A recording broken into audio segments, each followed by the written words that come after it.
The question is, are we watching that now?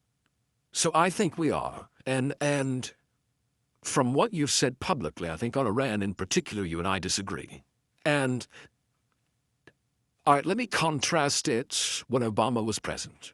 When Obama was president, you remember he talked about wanting to have military action against Syria. And at the time, I tried to keep an open mind to it. I said, okay, let me listen to the commander-in-chief describe to me how this is in America's interest and what your plan is. And Bashar Assad was a bad guy. He was killing his own citizens, and he had chemical weapons that were very dangerous.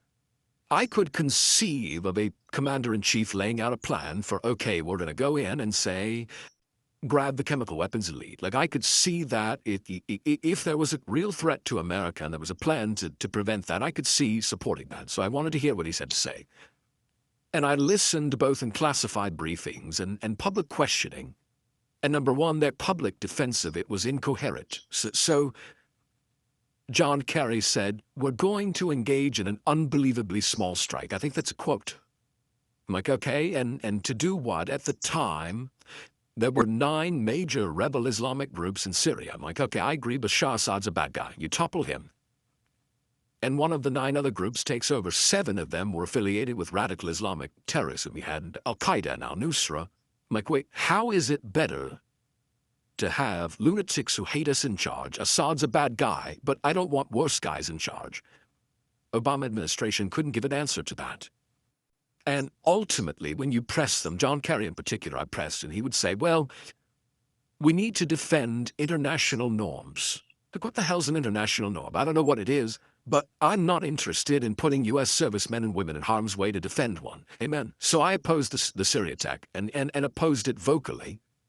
And it was interesting. Rand and I agreed. Rand's a friend of mine. But we agreed with that position for different reasons. What I was asking is I think the question we should ask, how does this make America safer? The Obama administration couldn't give me an answer, so I posed it. I think Iran is very different. Let me ask what you think of how Syria wound up, because Bashar al-Assad now lives in Moscow. Yeah, he was taken out by our allies. And he's been replaced by a radical Islamist who was affiliated with ISIS. So is that a win or no? Unclear. And look, Syria's a mess, so I've consistently opposed. But we had a secular leader in a religious and ethnically diverse country. Now we have a religious extremist, Islamic religious extremist, who's overseen the purge of Christians and Alawites. Is that doesn't seem... Well, look, one of the things you said is you said he was taken out by our allies. I don't think that's right. Israel didn't take Assad out. What happened, and I'll tell you, we had Turkey. Turkey didn't take him out. So it was interesting. I had a long Khalid Assad get kicked out. Yeah. When Netanyahu was in D.C. a couple of months ago, he and I sat down for a couple of hours. He's a good friend of mine. And we talked actually about Syria. He made an interesting point that I've not heard anywhere else, in that he said he believes what toppled Assad was when Israel took out Nasrallah. Nasrallah was the head of Hezbollah. They took him out. And he made an interesting point. He said it's fascinating how a charismatic leader, and Bibi said, look, Nasrallah was a very effective terrorist leader. And when they took him out, that power base was supporting Assad. And that ultimately, in Bibi's analysis, removed the support from Assad and toppled him. But they weren't trying to take out Assad. My view now, I don't know.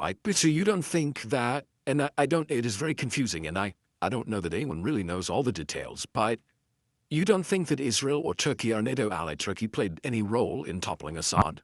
I don't know. I don't know that they did. Look, my understanding of that, they clearly took out Nasrallah and Hezbollah. They've decimated Hezbollah, but Hezbollah was waging war on them. So decimating Hezbollah was very good for Israel and very good for America too. I mean, Hezbollah hated us. I would put Assad in the category of an unintended consequence, and whether it's good or bad, I don't know. I think time will tell. For the United States, for the United States, I think time will tell the new leadership there. You're right to be concerned. Let me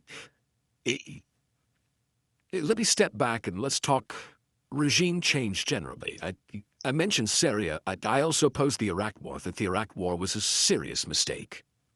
And we have a pattern, and going back to this binary of the interventionist and the isolationist, the interventionists advocate over and over again. There's a bad guy. There's a dictator who's doing bad things to his people. And they say, let's go topple him. And you have dictators in the Middle East who are killing radical Islamic terrorists. We come in and topple them. The radical Islamic terrorists take over and they start killing Americans. And mind you, how the heck does that help us? Like, Saddam Hussein was a horrible human being. He murdered and tortured people. Unequivocally bad guy. But it got much worse after we toppled him. And you ended up having ISIS rise up. I mean, that was the cause of ISIS, was toppling Saddam Hussein. Same thing in Libya. You had Gaddafi, another horrible guy. That under Obama, we toppled him. And you ended up having radical Islamic warlords taking over. And so, and it's the question I asked in Syria. Okay, well, what's the plan?